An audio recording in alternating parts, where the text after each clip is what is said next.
నిన్న కాక మొన్నటి శుక్రవారం శ్రీ భ్రమరాంబ తల్లి మెడలోని నాంతాడు మంగళసూత్రం ఆఖరిసారిగా భక్తులు చూశారు. ఆ తరువాత ఎప్పుడు భక్తులు చూడలేదు. అది దొంగతనం జరిగిందని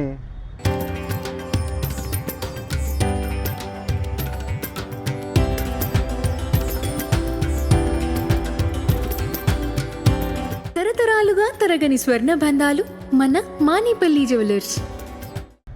తెలిసి 19వ తారీఖున వైఎస్ఆర్ కాంగ్రెస్ పార్టీ కాకాని శాఖ వారు నేను సజెస్ట్ చేస్తే ఫిర్యాదు చేశారు. ఇప్పటి వరకు కూడా ఎఫ్ఐఆర్ రికార్డ్ చేయలే.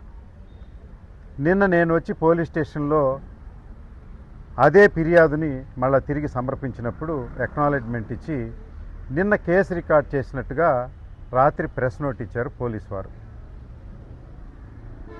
నేను అడుగుతున్నది ప్రధానంగా మొట్టమొదటి శ్రావణ శుక్రవారం నాడు భక్తులు చూసినటువంటి మంగళసూత్రం నిన్న శుక్రవారం వరకు కూడా కనిపించకుండా పోతే అధికారులు కానీ పాలక మండలి కానీ పోలీస్ స్టేషన్కి ఎందుకు ఫిర్యాదు చేయలేదు? నెంబర్ 1. 19వ తారీఖున వైఎస్ఆర్ కాంగ్రెస్ పార్టీ కంప్లైంట్ చేస్తే మీరు ఎందుకు రిజిస్టర్ చేయలేదు? 2. మూడవది, నిన్న ఎఫ్ఐఆర్ రిజిస్టర్ చేశారు. ఆ ఎఫ్ఐఆర్ కాపీని ఈరోజు ఇమ్మని అధికారికంగా మేము ఉత్తరాన్ని ఇవ్వడం జరిగింది. అంతేకాకుండా ఈ ఎఫ్ఐఆర్లో ఉన్నటువంటి ముద్దాయిలు ఎవరో ఎందుకు వెల్లడించలేదు? 1. మాకున్న సమాచారం మేరకు గత 4 రోజుల నుంచి పూజారులందరినీ స్టేషన్కి పిలుస్తూ ఉన్నారు. సుమారుగా 25 మంది పూజారులు కాకాని గుళ్ళో ఉన్నారు.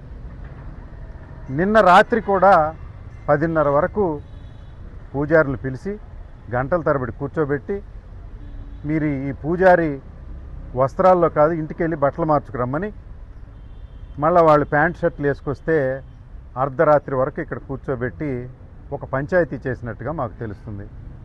ఏంటా పంచాయతీ అంటే ఇది ముద్దాయిని పట్టుకునే పంచాయతీ కాదు. తలా ఒక పూజారి 20-50 వేలు చొప్పున చందాలు వేసుకుని 15 లక్షలు 12.5 లక్షలు పోగు చేసి ఈరోజు సాయంత్రానికల్లా పోయిన నాంతాడుని ఎక్కడో ఆర్డర్ చేశారు. ఆ విషయాలు కూడా మేము త్వరలో వెల్లడిస్తాం. ఆ నాంతాడిని తీసుకువచ్చి పూలు తీసేటప్పుడు పడిపోయింది పూల కుండీలో, తిరిగి ఎతికితే దొరికిందని తీసుకెళ్ళి మళ్ళా అమ్మవారి మెడలో వేయాలనే ప్రయత్నం జరుగుతుందని గాఢమైన సమాచారం మాకుంది. నేను ఒక విషయాన్ని అడగదలుచుకున్నాను స్థానిక పోలీసుల్ని. ఇది ఎవరి ప్రమేయం మేరకు జరుగుతుంది? ఇది రాజకీయ ఒత్తిళ్లకు లోబడి జరుగుతుందా, జరగడం లేదా? ఖచ్చితంగా స్థానిక శాసనసభ్యుడు ధూళిపాళ్ల నరేంద్ర ఆదేశాల మేరకు ఈ కార్యక్రమం నడుస్తూ ఉంది. ఈ దొంగ నగలో లేకపోతే నకిలీ నగనో లేకుంటే ఇమిటేషన్ నగనో కొత్త నగను తెచ్చి మీరు పెట్టడం దీనికి పరిష్కారమా? అంటే దొంగతనం జరిగినటువంటి నగని పట్టుకోవడానికి దొంగ ఎవరో కనుగోవాల్సినటువంటి పోలీస్ శాఖ పంచాయతీలు చేస్తూ ఉంది. బట్టిపురోలు పంచాయతీ అంటారా ఆ ఏరియాలో. అంటే నగ తెచ్చి పెడితే అమ్మవారు సర్దుకుంటుందా?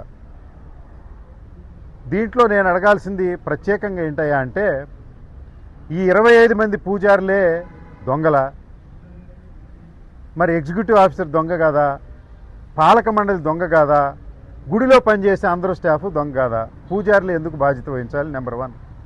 సరే, పూజారుల్లో దొంగ ఉన్నాడో లేకుంటే పాలక మండలిలో దొంగ ఉన్నాడో లేకపోతే స్థానిక శాసనసభ్యుడు ధూళిపాళ్ల నరేంద్ర ప్రమేయంతో ఎవరైనా దొంగతనం చేస్తే అది వెల్లడించడానికి మీరు భయపడుతూ మసిపూసి మారేడుకాయ చేయాలనుకుంటున్నారో, పూజారుల వద్దే మీరు ఎందుకు డబ్బులు చేయాలనుకుంటున్నారు? అంటే ఇలా 50,000 పోగు చేసి సాయంత్రానికి తెచ్చి మీరు వేస్తే మీరు ముద్దాయిలు కాదా అని అడుగుతున్నా. మీరు ఎఫ్ఐఆర్లో మీ పేర్లు పెట్టరా అని అడుగుతున్నా. ఇలాంటి విషయాలు అంటే ఈ గత 3-4 రోజుల నుంచి పోలీస్ స్టేషన్కి వచ్చినటువంటి పూజారులు, రాత్రి ముందుగా వచ్చి పోలీస్ స్టేషన్లో ఉన్నటువంటి పూజారులు మళ్ళా ఇంటికి వెళ్ళి వస్త్రాలు మార్చుకుని మళ్ళీ వచ్చినటువంటి పూజారులు, వీరందరినీ విచారించినటువంటి సీసీ ఫుటేజెస్ కావాలని మేము ఈరోజు అడుగుతా ఉన్నాం. వాటిని వెంటనే పోలీసు వారు విడుదల చేయకపోతే పబ్లిక్కి ఇదంతా కూడా నిజమని నిర్ధారించుకోవాల్సినటువంటి అవసరం ఉంది. అంటే గతంలో అనేక సార్లు ఇలాగే జరిగాయనేది అందరూ అనుకుంటా ఉన్నారు. హుండీలో డబ్బులు పోయాయని, గతంలో వడ్రాణం పోయిందని తిరిగి తీసుకొచ్చి పెట్టారని, దొంగ వడ్రాణం, అదేవిధంగా డబ్బులు పోయాయని, ఇలా రకరకాలుగా మరి గుళ్ళో జరుగుతూ ఉన్నాయి. చాలా కుంభకోణాలు ఉన్నాయి. ఇవన్నీ కూడా ఈ 2 సంవత్సరాల్లోనే ఎందుకు జరుగుతున్నాయి? శాసనసభ్యుడి ప్రమేయం లేకుండా ఈ పోలీస్ స్టేషను, ఈఓ ఆఫీసు పనిచేస్తున్నాయా? అసలు దొంగని ఎఫ్ఐఆర్ రిజిస్టర్ చేసి ప్రజల్లో పెట్టి దొంగతనం జరగడం మరి అతిశయోక్తి ఏం కాదు. భారతదేశంలో ఎక్కడైనా ఏదైనా జరగవచ్చు. విగ్రహాలు ఎత్తుకుపోయిన సంఘటనలు కూడా గతాల్లో ఎప్పుడో ఉన్నాయి. వాటిని అన్నిటి మీద కేసు పెట్టి ముద్దాయిల్ని పట్టుకుని శిక్షించినటువంటి దాఖలాలు ఉన్నాయి. కానీ వాళ్ళ ముద్దాయిల్నే మసిపూచి మారేడికాయ చేయడం వెనక స్థానిక శాసనసభ్యుడి హస్తం ఉంది. ఈ నగని, దొంగ నగని అమ్మవారి దానిలో తీసుకొచ్చి ఇమిటేషన్ నగని మరి మీరు ఎక్కడ చేయిస్తున్నారో ప్రజలందరికీ తెలుసు.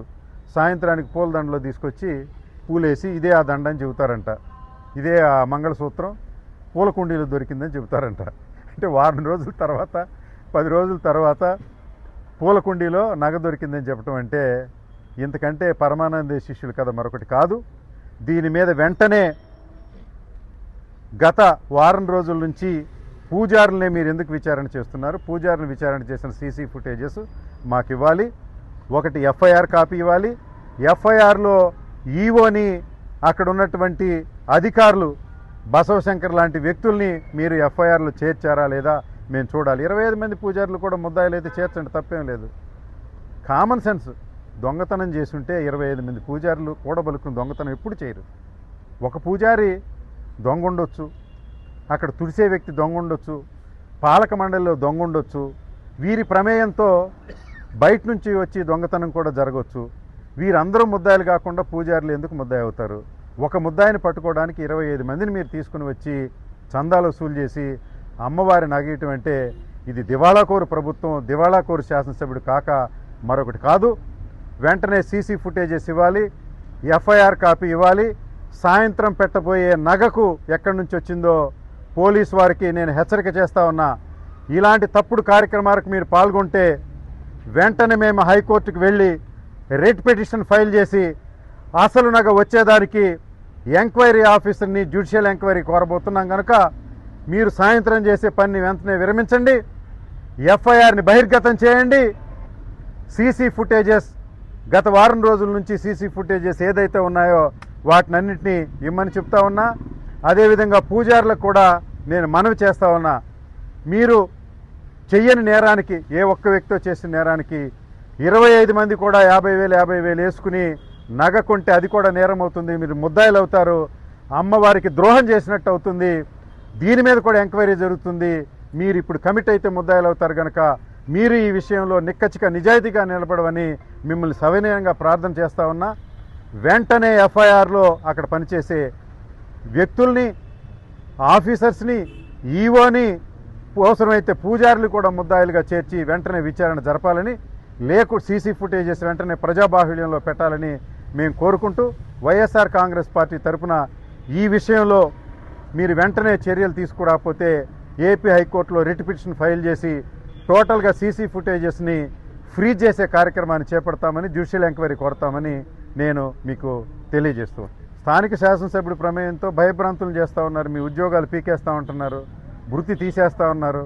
వాళ్ళు రూపాయి లేకపోయినా కూడా ఎక్కడికి వెళ్ళి అప్పులు తీసుకుని వచ్చి ఇప్పటికే కొంత ధనాన్ని పోగు చేసినట్టు మాకు సమాచారం ఉంది. సో అది నేరం అంటున్నాం, అలా చేయడం కూడా నేరం. అసలు అమ్మవారి నాక పట్టుకోండిరా అంటే చందాలు వేసుకుని తీసుకురావటం ఏంటండి? ఇంకా పోలీస్ స్టేషన్లు ఎందుకు? ఎక్కడేది పోయినా కూడా చందాలు వేసుకుని పెట్టుకుంటే సరిపోద్ది. అంటే గతంలో కూడా కోట్లాది రూపాయలు ప్రజాధనం, నగలు అమ్మవారికి మిస్ అయినాయి అనేది ప్రజలు అనుకుంటా ఉన్నారు. దీని మీద జ్యుడిషియల్ ఎంక్వైరీ జరగాలని మేము డిమాండ్ చేస్తూ ఉన్నాం. ప్రభుత్వం అలా నియమించకపోతే హైకోర్టులో రిట్ పిటిషన్ ద్వారా ఛాలెంజ్ చేయదాం.